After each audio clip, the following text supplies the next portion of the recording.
Welcome to our panel with the intriguing title, Will Public Education Survive? I'm Katherine Allgorn. I'm the president of the Massachusetts Historical Society, and I welcome you to this. I'm looking forward to myself. Couldn't be more timely. We are the first historical society in the nation, and we have been collecting pieces of America's past since 1791. And the joy of our jobs is that we have various ways to share that with all of you. And for the most part, they're free. So we're working hard to keep these programs free. When we're open, you're welcome to come to our reading room and have professionals help you with your questions about history, about your town, or about your family.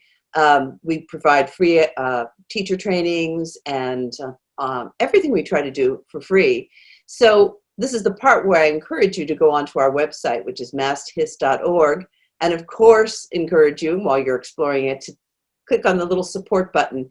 There you can make a donation, or better yet, you can become a member, which means you're a member of the family. But it's not just your duty to do it. It could be fun, because there's something else on that website as well, which is all the splash of our gala. So we're doing our very first virtual gala on November 17th. It promises to be a lot of fun because our stars are John Meacham, the public intellectual and historian, and Emily Rooney, our very own Emily Rooney, and they're going to be in conversation, which is a very decorous way of saying it's going to be Emily Rooney and John Meacham 2 weeks after the election, and the conversation is going to be, well, riveting. I'm calling it the conversation of the season. So look for our gala as well and buy a ticket. But now, before we get too much time has passed, let me toss this over to my colleague, Gavin Cleespies. Gavin, will you introduce our speakers? Thank you very much, Katherine. And good evening, everyone who's joining us. Thank you for making time for our program. My name is Gavin Cleespies, and I'm the Director of Programs, Exhibitions, and Community Partnerships for the Massachusetts Historical Society. Before we begin, I'd like to extend a special welcome to anyone who might be joining a virtual MHS program for the first time. As Katherine mentioned, we are the oldest historical society in America and have been collecting, preserving, publishing, and sharing our history since 1791.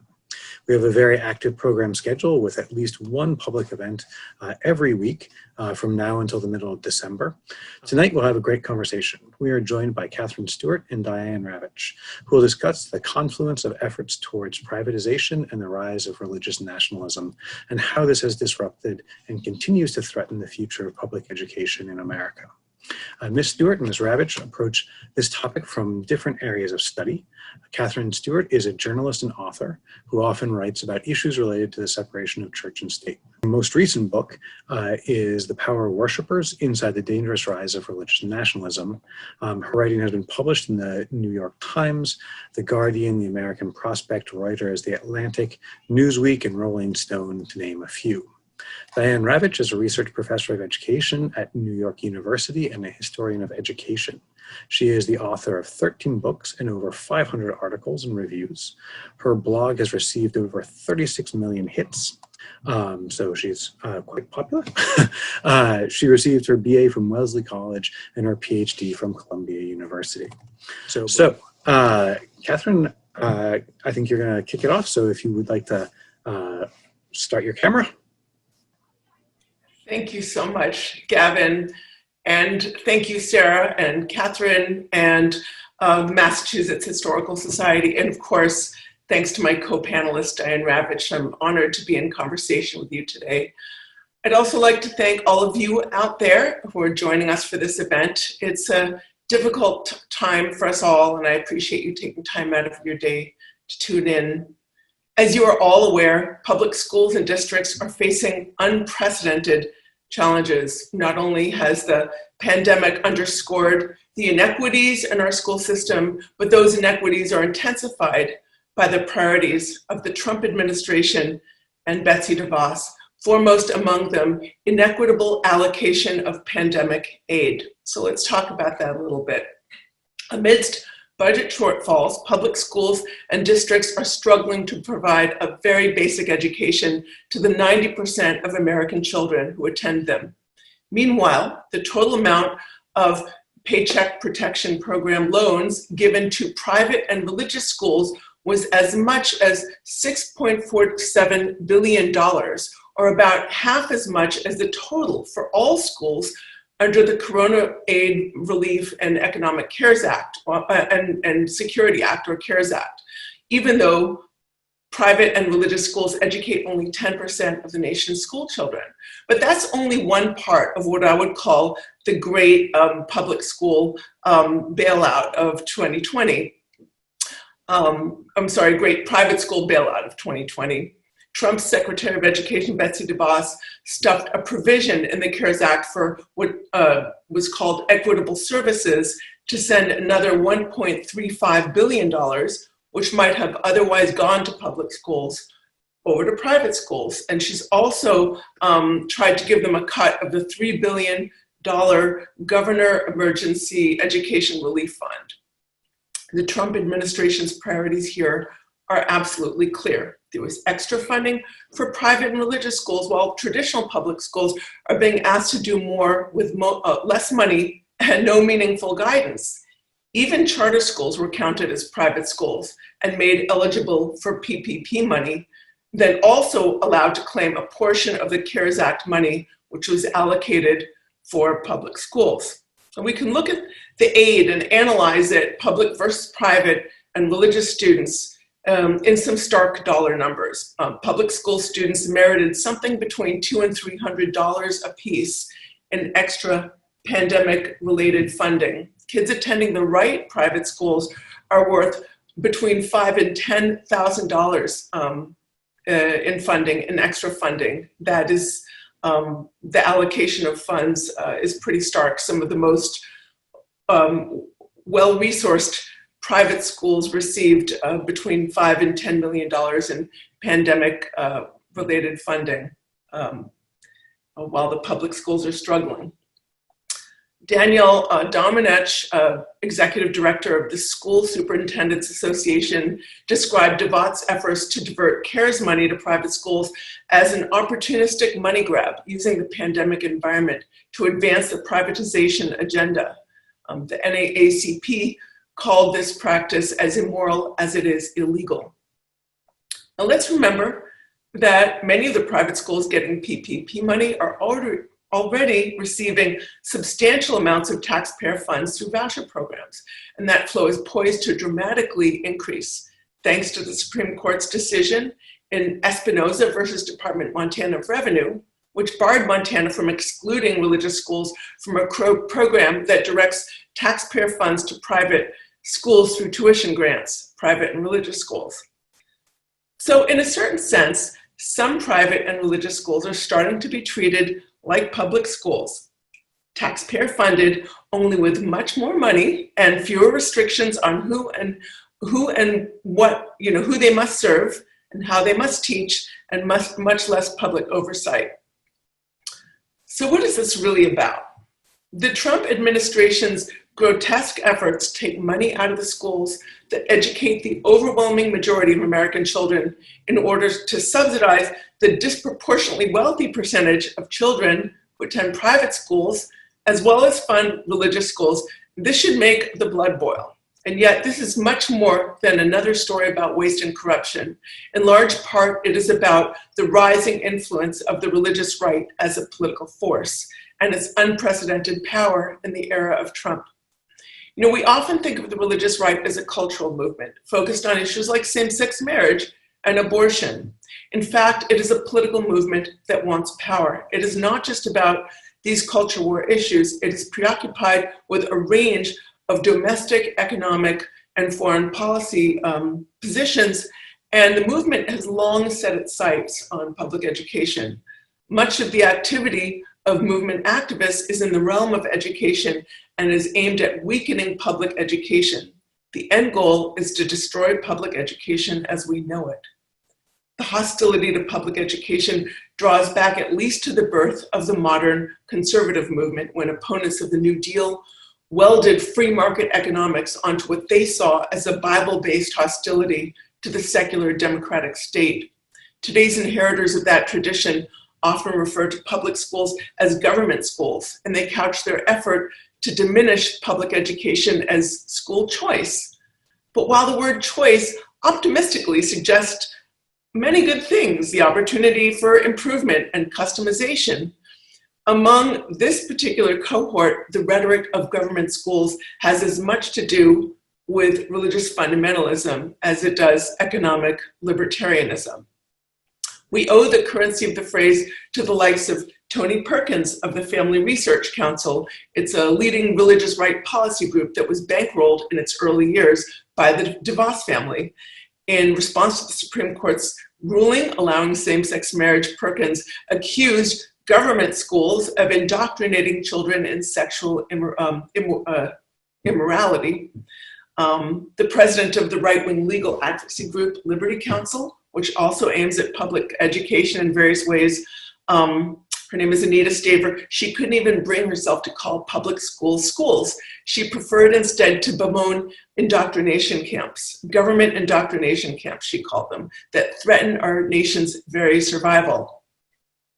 So Betsy DeVos is a perfect representative of the alliance between the economic libertarians and the reactionary religious fundamentalists, the proselytizers and the privatizers. She stands at the intersection of two family fortunes that helped to build today's religious right.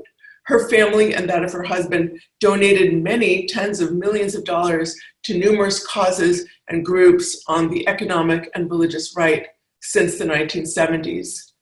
At a 2001 gathering of conservative Christian philanthropists, DeVos singled out education reform, as she calls it, as a way to, quote, advance God's kingdom. In an interview, she and her husband, Richard DeVos Jr., said that school choice would lead to what they called greater kingdom gain. And when they say kingdom, they're not talking about, this isn't a sort of metaphorical idea of a better world. It's really leading to a very particular different idea of conception of America as a more theocratic state. And so, through a network of family foundations, they have continue to fund the religious right today. They've funded groups like the Alliance Defending Freedom, the legal juggernaut of the religious right, which is behind many of the big church and state cases we see now at the Supreme Court. They funded Focus on the Family and a number of other think tanks that decry public education. The DeVos family donated at least $5.5 million to the ministry of the very well-connected evangelical pastor, D. James Kennedy, who said in a 1986 sermon, this is a very popular sermon, they turned it into a booklet, he said that public school children were being brainwashed in godless secularism. He called public education atheistic, amoral, evolutionary, socialistic, one world, anti-American. This is what he thought of public education. Her family gave him $5.5 million. Jerry Falwell Jr. outlined the goal in his 1979 book, America Can Be Saved. He said he hoped to see the day when there wouldn't be any public schools, the churches will have taken them over and Christians will be running them. Joseph Bast, president of the Heartland Institute, which received support from a DeVos-funded donor group, explained complete privatization of schooling might be desirable, but this objective is politically impossible for the time being. Vouchers are a type of reform that is possible now. So Betsy DeVos was involved in voucher activism for a very long time, over a decade. This was generally unappealing to the public. Some of the major voucher initiatives were defeated. But she and her husband slowly came to the realization that charter schools might be a way to advance their aims. We're talking around 2000 or so, and at the time there was some public confusion about the nature of charters. And in that confusion, DeVos and her allies saw opportunity. A lightly regulated charter industry or a deregulated charter industry, they realized could achieve many of the same goals as voucher programs. They could drain funding from traditional public schools, deregulate the education sector, and promote ideological or even religious curricula, all without provoking the kind of resistance that vouchers received. The DeVos's understood well that also, a lot of centrists and Democrats and secular education reformers who opposed voucher schemes were often favorably disposed to charters, which they saw as one of many tools available to public school systems. But the DeVosses understood they had to be a little sneaky about this. In 2002, Mr. DeVos Jr. advised a Heritage Foundation audience that we need to be cautious about talking too much about these activities. He sort of advocated a kind of stealth strategy. The lack of regulation and accountability in the sector has produced a shocking number of scandals, as Diane has documented so beautifully and extensively. It's also produced a flurry of church-state mergers. In my book, The Power Worshippers, I examined the 20, at that time, largest networks in the United States. About 8 of them were run or are run by folks with reactionary religious or far-right ideological agendas. Now, to be sure, charter operators have every right to their religious beliefs and political views, and the presence of such viewpoints does not necessarily mean that their schools will be infused with them. But here's the main thing.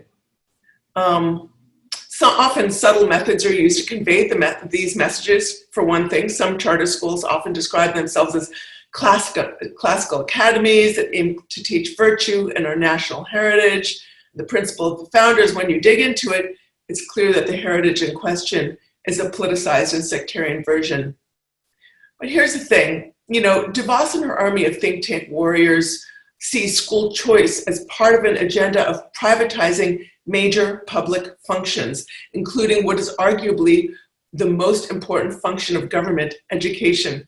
This privatization, although it covers itself in libertarian rhetoric, is essential to the project of indoctrinating the next generation in the so-called correct ideology and the correct, supposedly correct religion, with the added benefit of funneling public dollars into the pockets of right-thinking business people. So here we are, it's 2020, in the midst of unprecedented challenges for schools and families across the political divide. And yet Betsy DeVos went on the TV show of the conspiracy theorist Glenn Beck and hailed the pandemic as she called it a moment of transformation for education. In a May radio interview, Cardinal Timothy Dolan, the Catholic Archbishop of New York, asked DeVos whether she was trying to utilize this particular crisis to ensure that justice is finally done, meaning use taxpayer money to fund religious schools, which Americans have not wanted to happen for a long time because of separation of church and state. You know what DeVos said? She said, yes, absolutely. Using this particular pandemic to ensure that justice is finally done. Betsy DeVos did not take over the Department of Education in order to improve it, but to degrade it. She came to office with the backing of 2 powerful interest groups. On the one hand are the privatizers, on the other are the proselytizers, and both hands are reaching for the same pot of taxpayer money. The public has consistently underestimated the extremity of this agenda. DeVos and her backers all understand at some level that an educated citizenry and robust public school system is one of the pillars of a modern, progressive, pluralistic, and democratic society. That is why they want to destroy it. When they talk about government schools, they want you to think of an alien force, not an expression of democratic purpose.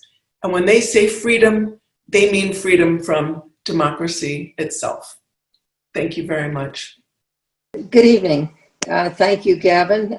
Thank you, Katherine. I'm a great admirer of the work that you've done in documenting the activities of the evangelical right, and particularly their grab for public dollars. I have been for the last 10 years chronicling the privatization movement in general. And I began in 2010 with a book called The Death and Life of the Great American School System, How Testing and Choice Are Undermining Our Schools, and continued with a second book called Reign of Error, The Hoax of Privatization and the Danger to America's Public Schools. And my most recent book is called Slaying Goliath. And Slaying Goliath is really a paean of praise for the resistance, for the parents, for the teachers, for the students, for all those citizens who stood up to privatization and to excessive testing and who won. One of the most dramatic stories in the book is the story in Massachusetts in 2016. Although it was slightly overshadowed by the presidential election in 2016, there was a referendum on the ballot to remove the cap on charter schools and have unlimited expansion of charter schools, 12 a year in any community forever, which is unlimited. And millions and millions of dollars poured into Massachusetts from out of state, some from in-state, lots of from out of state. It was coming largely from Wall Street. It was coming from people like the Walton family, and the Walton family, which owns Walmart, is the single biggest funder of charter schools in the country. And Michael Bloomberg, who's a huge supporter of school choice, and other groups and organizations that were classified as dark money because they used names to cover up, like Advancing Obama's Legacy, and everybody in it was a Republican. But there was a lot of this covering up who the real donor was, and it was only after the election was over, after the charter referendum was soundly defeated, that the names of the donors came out. And sure enough, there were many, many billionaires. They were not the religious right, but they were the Wall Street billionaires. And if I were to look at this privatization movement, as I look at the privatization movement, I would go back to the origins of school choice. And I'm going to recommend a couple of books to you, so get your pencil and paper out, or whatever it is you're using. There's a new book out called Undermining Brown by Steve Suits, S-U-I-T-T-S, Undermining Brown. And Steve Suits writes about the origins of school choice. When we think of school choice today, we think of charters and vouchers, and it's come to have a benign feel to it. But in fact, the origins of school choice were basically the opposition to the Brown decision. And he goes into great detail about the birth of school choice in the Deep South, Mississippi, Alabama, Georgia, South Carolina, North Carolina, other states, and the efforts made by senators and governors to make sure that Black and white children were not in the same schools. And the remedy that the politicians came up with was school choice. And we had actually, in let's say, the history of American education, never had a school choice movement. Of course, people had a choice of schools, but you paid for it. If you wanted to send your child to a private school, you had that right, but you paid for it. If you wanted to send them to a religious school, you had that right, and you paid for it. And no one ever, well, I won't say no one ever, there were efforts to divert money to religious schools after World War II, but it wasn't taken seriously. It was defeated. And basically, the American public school system was considered the foundation of our democratic society. And every community had a public school. And fighting segregation was a huge, important turning point in our history. So if you go back to the origins of school choice, it's in the segregation movement. And I remember in my own work as a historian, which I began in the late 1960s, early 1970s, I never came across the term school choice because I knew that it was a synonym for segregationist. And so the term itself was stigmatized. Today it has lost the stigma, and you hear mainstream politicians saying school choice is the civil rights issue of our time. Ridiculous term because knowing its history and knowing its actual results, it's a ridiculous thing to assert. And I've heard it from DeVos, I've heard it from Trump, and before that I heard it from Barack Obama, who was a huge supporter of charter schools, and also from Arne Duncan. And Arne Duncan cared more about charter schools than he did, I think, about public schools. But he also said school choice is the civil rights issue of our time.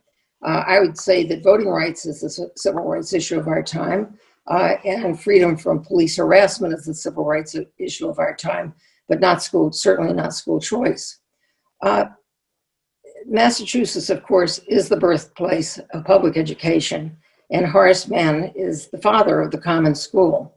And every state in this country has in its state constitution that children have the right to a free and equal public education. They're not guaranteed school choice, they're guaranteed public schools. And you can go all the way back to before the Constitution was written. The original founding documents were called the Northwest Ordinances of 1785 and 1787. And both of those documents include in them provision for public schools, not for religious schools, but for public schools. And in fact, when the first Northwest Ordinance was written, it was written in order to admit the Western states like Ohio. And they actually laid out how much land was to be set aside and which plot was to be set aside for the community school, the public school of that town. And so it was inherent in the works of the founding fathers, and you can find lots of quotes from them, from John Adams, from Thomas Jefferson, from George Washington, extolling the importance someday of having a public education system. So this idea of public education as a right has been part of our American democratic heritage. And as I said, where it came under most strenuous attack was in the late 1950s, early 1960s, with the revolt against the Brown decision. And then by the time Ronald Reagan is president, he figures, hey, the whole desegregation thing, that's all over. And he puts forward the very first voucher proposal, which no one took seriously at that time. Ronald Reagan was a friend of Milton Friedman, and Milton Friedman was always a very strong supporter of vouchers.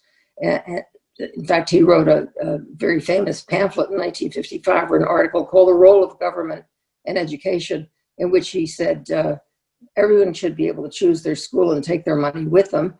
And he said if some children may choose to go to all white schools, some may choose to go to all black schools, others may choose mixed schools, it's up to them. So he was, in 1955, one of the first non-segregationists to advocate for school choice, but the idea, as I said, was pretty much out of circulation until Reagan came along, proposed vouchers, and Reagan was a god and a king in the Republican Party. And so the Republican Party, which had been very, very strong in support of public education and local control and localism, the Republican Party began to fall into the belief that what the schools really needed was competition, accountability, more testing, and that all of this would toughen them up and that they were too soft. And so the current moment that we're in, it can be said to have begun in 1983 when the Reagan administration put out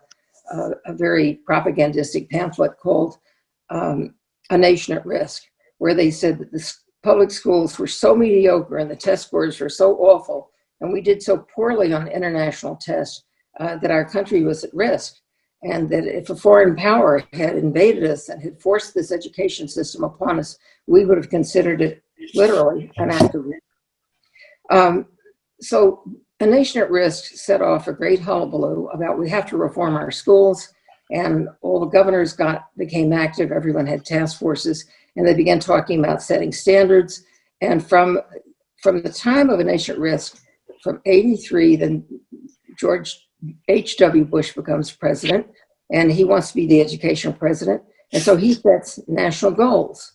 And then George W. Bush becomes president, and George W. Bush says, what we need is national testing.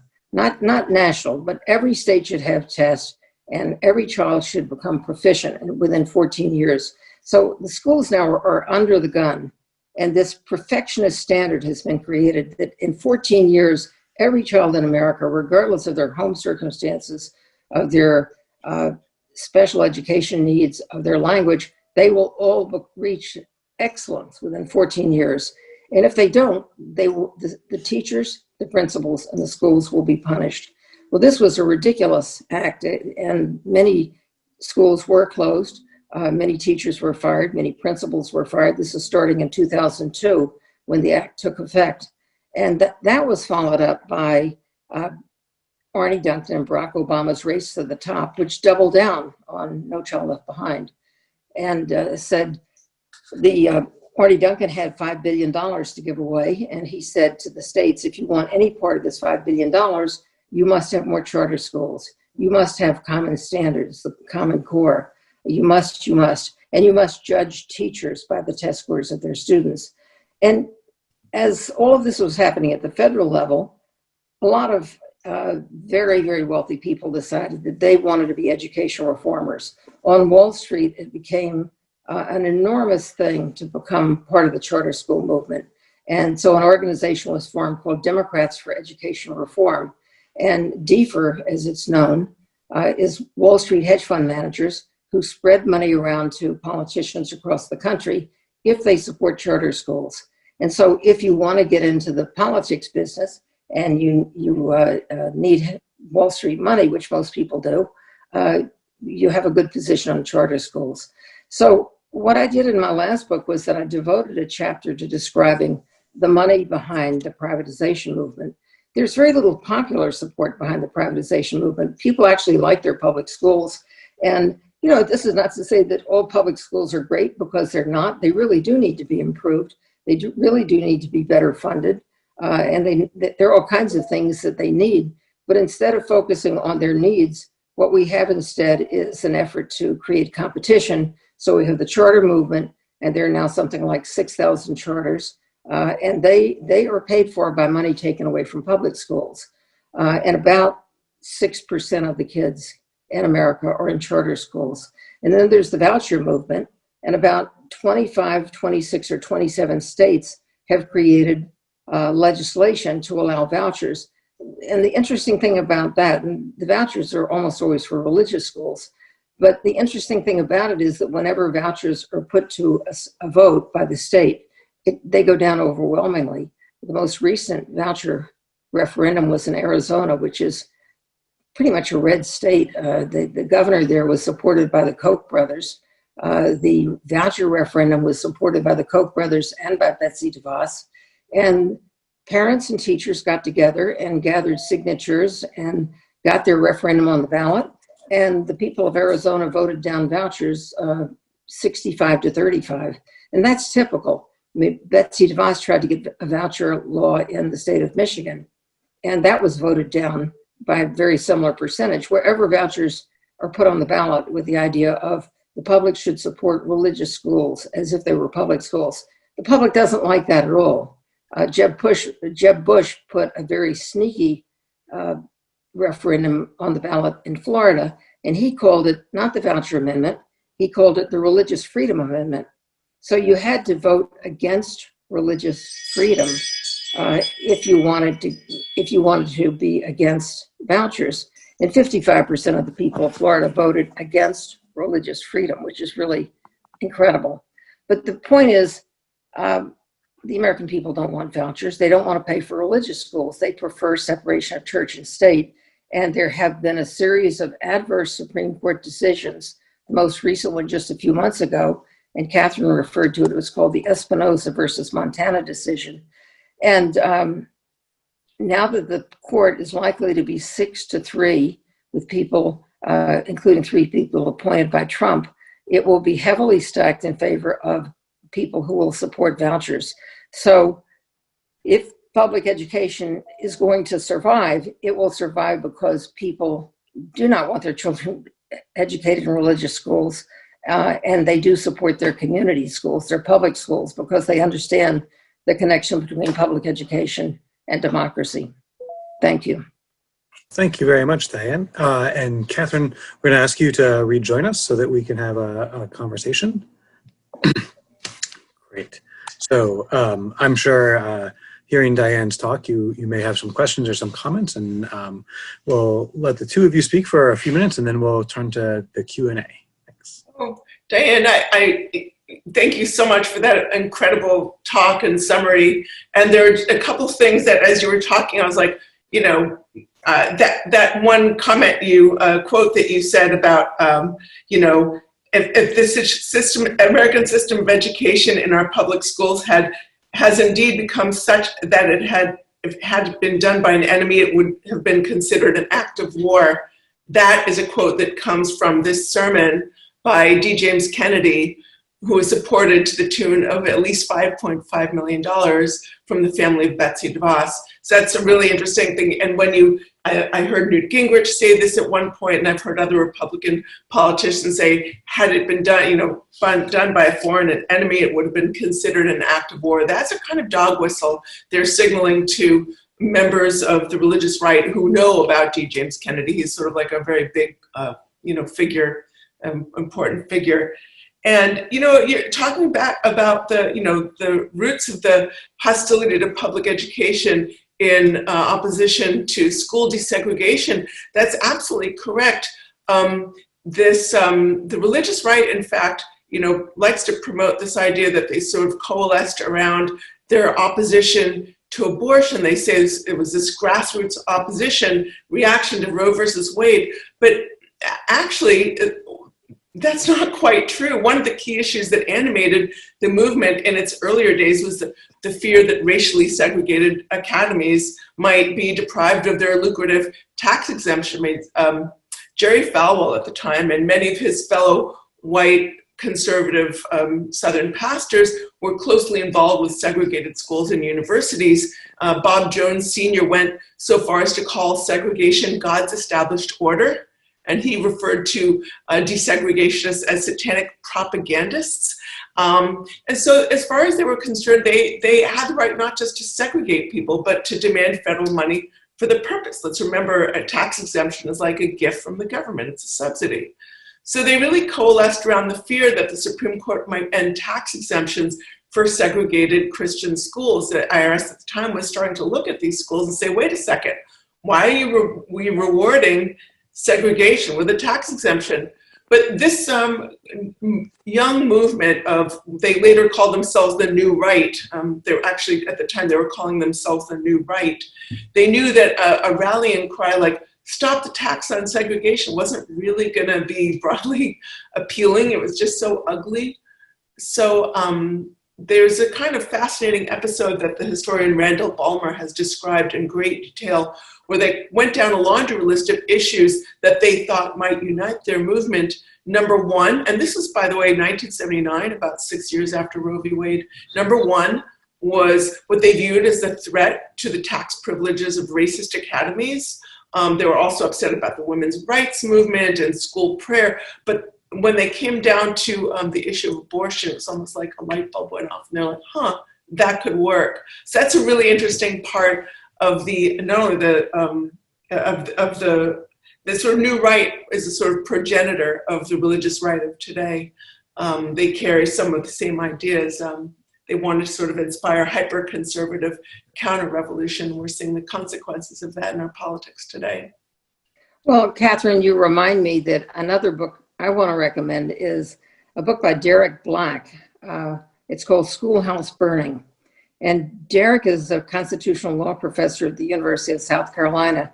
And he's really done a whole new look at the origins of American public education and its connection to democracy. And the point that comes through his book so strongly is public schools were not controversial. I mean, there were always plutocrats who said, I don't want to pay taxes for them. But the communities overwhelmingly supported them. These were the schools that have always educated 90 to 95% of the kids in the community. And they were very popular among Republicans as well as Democrats. And Derek Black lays this out very well, that this new assault on public education is actually an assault on democracy. That's absolutely true. I'm really curious about you've written a lot about the opposition to efforts to destroy public education, sort of resistance to that.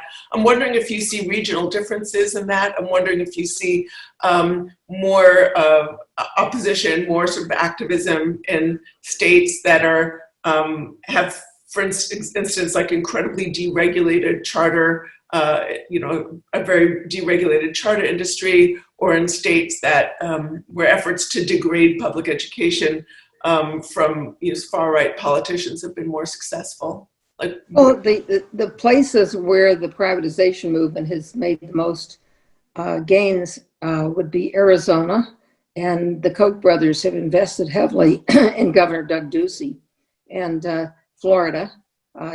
Betsy DeVos has always been very close to Jeb Bush, and Jeb Bush has been pulling the strings in Florida since at least 1998. Florida has a state constitution that bans money for religious schools. It's called a Blaine Amendment. And it's one of those amendments that the Supreme Court is likely to knock down. But nonetheless, it says very clearly, no money for religious schools ever under any circumstance, neither direct nor indirect. I mean, they just say it every possible way. And Florida, he tried with a referendum that failed. And the legislature went ahead and created one after another, after another, after another. So there are now like 3 or 4 different voucher programs in the state of Florida, plus a thriving charter sector, although I can't call it thriving because every year almost as many charters close as open. It's a very unstable charter sector, but it's also one that has a lot of for-profit entities in it. And so Florida, and this is all money taken out of public schools, Florida spends $3 billion a year on charter schools, which represents about 10% of their kids. And about 5% of their kids go to religious rights schools. And the religious schools, the voucher schools, are completely unregulated. They don't take the test. The people who work in them don't have to be certified. They don't even have to be college graduates. I'm not sure they have to be high school graduates. There was a recent report in the Orlando Sentinel about voucher schools in Florida that say on their website, we don't accept people who offend God by being in same-sex marriages, or that anyone who's homosexual can't come here, no staff. And so when the Orlando Sentinel released this, and it was almost 200 schools, there was a move in the legislature to say, well, certainly we should set some standards. You can't discriminate against people. The legislature said, absolutely not. They can discriminate against anyone they want to discriminate against, and it's none of our business. So $1 billion a year goes to these religious schools, many of which are teaching racism, sexism, hatred for anyone outside your own group. Then in terms of the other states that have been really hard hit by the privatization movement, I would include Ohio, which almost half the schools there are for-profit charter schools. In Michigan, where a majority of the charter schools operate for profit, and the for-profit schools get terrible results. And Indiana is not enjoying the legacy of Mike Pence and Mitch Daniels before him. But the other thing to know about vouchers is they have been evaluated in independent studies, and sometimes in studies by voucher supporters. Kids are actually harmed by going to voucher schools. They fall behind their peers in the public school that they left. And this has been true in evaluations of the DC voucher program, the Indiana program, the Ohio program. I mean, there is no positive evidence for vouchers, but it doesn't matter because, as you know, it's what the sponsors want, and they don't care about the results. They talk about saving poor kids from failing schools, but they're actually putting kids into schools that are worse than the ones that they left behind. You're reminding me when you speak about, Arizona, the fact they have such a deregulated charter industry and absolutely no oversight. It's been an incredible boom for some profiteers. So for example, with the approval of the Arizona State Board for Charter Schools, a state representative, Eddie Farnsworth, got $14 million in profit, $14 million selling a 4-school charter group to a nonprofit that was run by some of his pals. $14 million. I mean, that's just extraordinary. 4 charters, it's unbelievable. And another fellow, Glenn Way, who is the founder of Arizona's American Leadership Academy, he got $18 million in profit with no bid contracts to build charters, paid for largely with public money. I mean, in Arizona, this is all perfectly legal thanks to the deregulation of the sector. It's really incredible. Well, the other big scam, and the biggest of all scams, is the online virtual charter schools. And K-12 Inc. is the biggest of them. I believe there's a K-12 Inc. in Massachusetts. And there's a story about how it was adopted. They made a contribution of $5,000 to a key member of the legislature, which just goes to show how cheaply they sell themselves. But K-12 Inc. makes hundreds of millions of dollars a year delivering an education that's not very good. They have very high attrition rates. very low test scores. They just don't do very well, but the 5 top executives split $28 million in compensation. So it's very, very profitable, and the results are horrible, but they advertise all the time, they market all the time, and there are many such schools because they're very the state of Pennsylvania has like 15 different online charter chains, and they're all bad. None of them have ever met state standards. Mm-hmm. Yeah. Another thing you were talking about how a lot of the schools accepting vouchers engage in discriminatory behavior. There's one of the voucher schools in Florida that I wrote about in my book.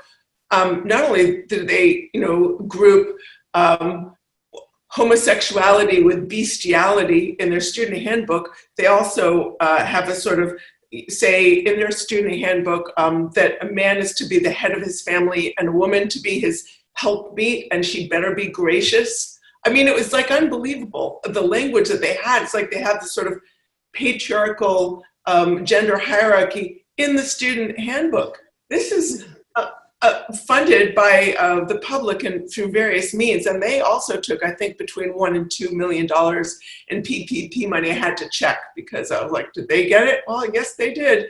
They also have, anti-abortion language in their student handbook. Like part of being a good citizen is, supporting the unborn. And this is all stuff right in the student handbook.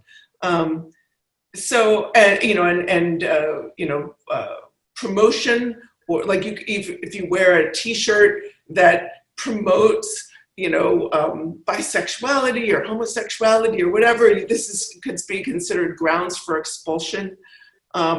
So look, this is the whole thing about separation of church and state. I don't have a problem with religious education at all, but it should be funded by the people who want to send their children to go to religious schools. It should not be funded by the taxpayer. Common schools are common to us all. They, I think one of the great things about public education is it really teaches children from diverse backgrounds, diverse religious backgrounds, cultural backgrounds, and it teaches kids how to, get along with one another, even kids of different backgrounds. And I think if our public schools are to function effectively in a society as diverse as ours, we really need to, respect the separation of church and state, leave our religious agendas and our political agendas outside of the schoolhouse door, and just come together and support our children and their collective future. So let me mention, Catherine, one of the heroes in my book, which fits into your theme, is the Pastors for Texas Children. These are, for the most part, Baptist ministers, although they've reached out to ministers and even to rabbis, and brought together people who believe in separation of church and state. And the reason I am so enthusiastic about them is they have brilliant leadership, and they've become a force in Texas. They have twice stopped vouchers, and Texas is a pretty conservative state, although it may be trending purple now. We'll see in the election. But vouchers were the cause célèbre of the governor and the lieutenant governor, and the state senate were all for vouchers. And the Pastors for Texas Children stopped it cold in the House of Representatives. And as it was explained to me by Pastor Charlie Johnson, who's the head of the pastors group, he said they had 2,000 members across the state, and each of them would talk to their representative, many of them from small towns where there was only one public school. And they'd say, well, no, we don't want to have our kids going to the church school. We want them to go to the public school. That's where our history is. That's where our memories are. And so lo and behold, they created an alliance of urban Democrats and rural Republicans. And they beat back vouchers each time it's come up. And he doesn't think it's going to come up because now the Republicans no longer have a supermajority in Texas. But they have also created pastors for Oklahoma kids and pastors for Tennessee kids and pastors for North Carolina kids. And they're doing the same thing. They're doing that ground level work of saying separation of church. And the way to protect religious liberty is separation of church and state. And once you begin to merge with the state and depend on them for your funding, you're really abandoning religious liberty. So I think it's a very powerful message. And anyone who's interested in this, I urge you to learn more about Pastors for Texas Children, and the tremendous work that they're doing. I think that's really important to, I'm sorry, go on, Gavin. I was going to say, thank you both for this great conversation. I think we have some questions from the audience that we might want to get to, because I suspect we can keep talking for quite some time. So we had an anonymous attendee who said, if you do not have school choice, what mechanisms are there for accountability of the education given in the public schools? I don't know if you'd like to tackle that. Well, I think the most important accountability is between parent and child. And if you really want to know how your child is doing in school, the standardized test won't tell you. What you need to do is to talk to the teacher. I mean, that's been the time-honored way of finding out how your child is doing. I have become very critical of standardized testing. I spent 7 years on the National Testing Board, which is funded by the federal government. And I noticed that the kids who had money were always at the top of the scores, and the kids who were poor were always at the bottom. And they were aggregated with kids with disabilities and also non-English speaking children. And I was there on the board for 7 years, and every time a set of assessments came in, I'd see the same thing. Well, how come there's been no change? So why are the rich kids always at the top and the poor kids always at the bottom? Then I saw that this was true of the SAT, it's true of the ACT, it's true of every state test, it's true of every international test. And so all we're really learning from the standardized test is which children grew up with the most advantages and what's the family income. Once you know the family income, you can pretty much predict the test scores. So you're not learning anything from them. You're just learning about their advantage and their disadvantage. And I think what's more important is to have good teachers who know the children and have small enough classes so that they can really get to know them and know what their strengths and weaknesses are and work with them. And that's the most important kind of accountability, is knowing the child and making sure that every child is looked over and taken care of. I want to say that I've sent my children to public schools, and there's enormous accountability structures in place within the public schools just by themselves. I have to add one more thing, Gavin, which is when I first learned about Finland, I met a very high-level scholar from Finland, and Finland came in first in the world in one of the international tests. And so we met at a luncheon at the Finnish consulate in New York, and I said, he told me there were no standardized tests in Finnish schools. And I said, but how is this possible? I mean, this was like 2011. I said, how is this possible that no standardized tests? How do you hold teachers accountable? And he said, well, in Finnish, we don't really have a word for accountability. The word we use is responsibility. And all of our teachers are very responsible. And then I went to visit Finnish schools, and I was absolutely blown away by the spirit, by the excitement, by the interest in the arts, the creativity, music, and physical activity. So the kids really do play, and they really were doing very, very well in academics, even though there were no standardized tests. Great, thank you. So Cindy wrote, what are the presenters' views on home education? Homeschooling, you mean? Yeah. Well, you know, I think that it would take a very, very well-educated parent to do it well. There are 2 million children homeschooled today. I could never have done it because I had a career. Women who work can't do it. So you have to have 2 very well-educated parents who have the time to do this. But I'm afraid that an awful lot of people who are homeschooling don't have the education themselves to help their children go beyond where they were. I've met a few, but on the whole, I think it's not something that I would ever do. In my view, people homeschool for a wide variety of reasons, many of them very honorable. And I think there's a lot of successful home education out there. But there is I think one of the problems with home education today is that it's shockingly under-regulated. And it's a sort of, the states are a patchwork of regulation. So Massachusetts, for instance, has a really what's considered a high level of regulation. Parents have to prove that the child will be provided with 900 hours of instruction. They have to provide information about their education, the education levels information about the people who will be educating their children, and they have to get approval from their district. And many districts require that the children, the education conforms to the state standards. So if your kid is learning about space and our founding documents, and if they're learning, doing a section on American history and the like, or learning how to write a 5-sentence paragraph, whatever, that's what your kid has to learn when they're doing home education. It's more creative than that, but that's sort of the basics. There are some states where there's no regulation whatsoever. I think it's a shockingly high number, I don't have it in front of me, where parents don't even need to tell the state, they don't even need to say we're going to homeschool our kids. They just can pull their kids out of school. There's no minimum education requirement for the families, no mandatory subjects that the kids have to learn. Some of the parents don't even have to take their children. Some states require that kids, see a doctor once a year to make sure that there's no, kids aren't being abused. And there's been a lot of pushback from those kinds of efforts to bring some accountability to home education by groups like the Homeschool Legal Defense Association, the HSLDA. It's another very sort of hard right, hard right religious policy group that actually legislators who've tried to introduce meaningful regulation just to prevent kids from, there have been some very high profile cases where kids were being abused at home in really horrific ways and nobody knew because there was no regulation whatsoever.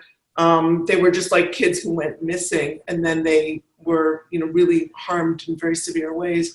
So in the face of some of these really terrible incidents, legislators have attempted to introduce meaningful regulation of the most basic sort, and they get piled on by the HSLDA and its followers who really bully them. One lawmaker I spoke to in New Jersey said that after she attempted to introduce some kind of regulatory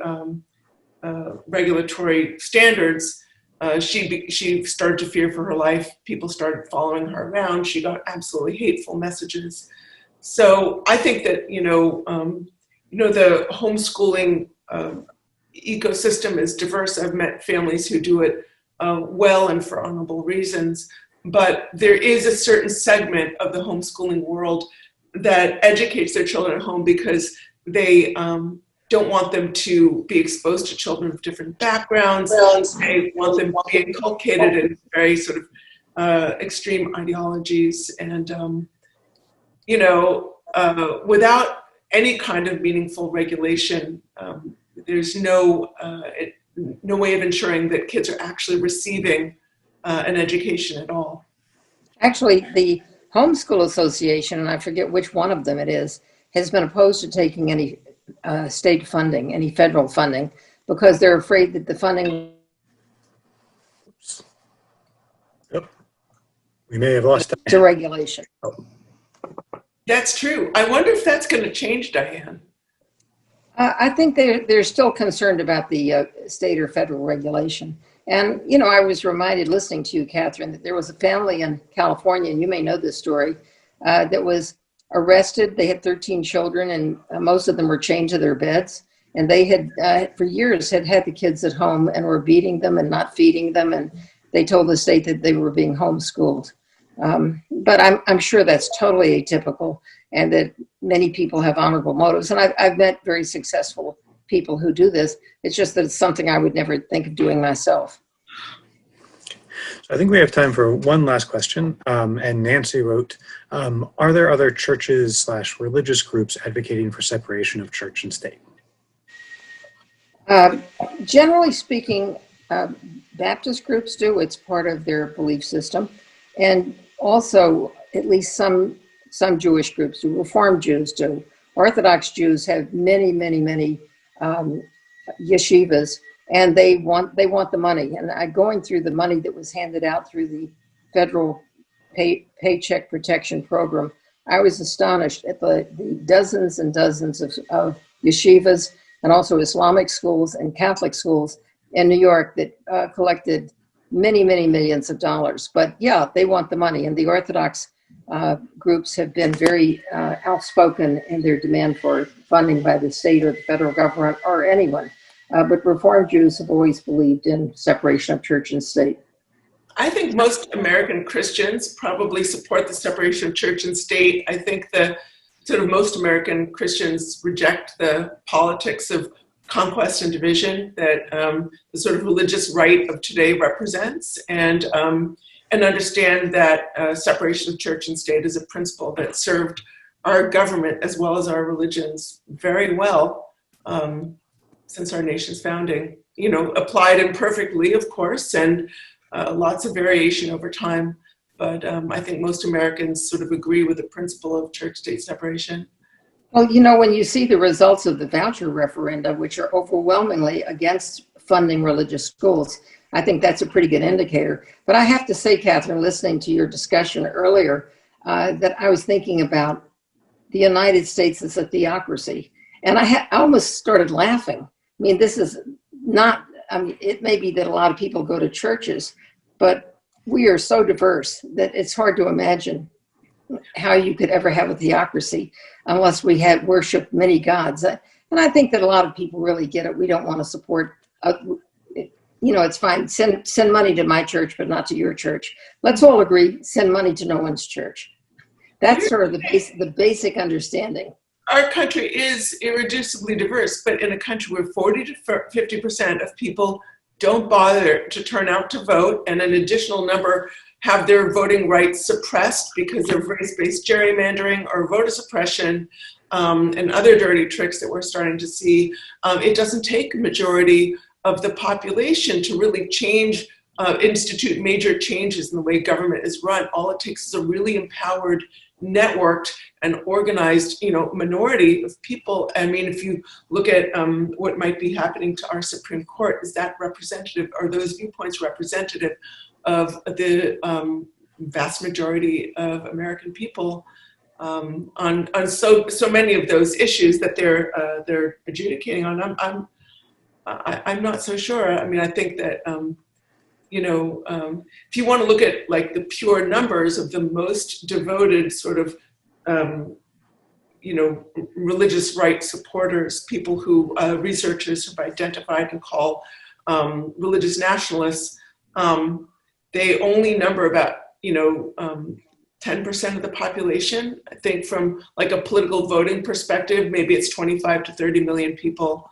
But in the last election, 91% turned out to vote, and 93% of those cast their vote for Trump.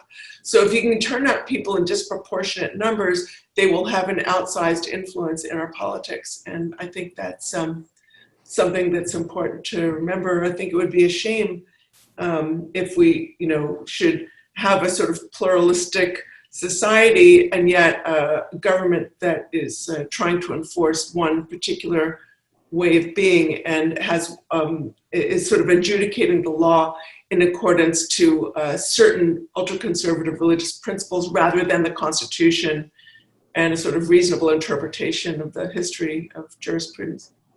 Right. Agreed. Well, thank you both for a great presentation. And I think that in respect of people's time, we should probably wrap up just so that everyone can go off and finish making dinner or whatever their plans are. But thank you for a really enlightening conversation. Thank you. Thank you so much. Thank so you.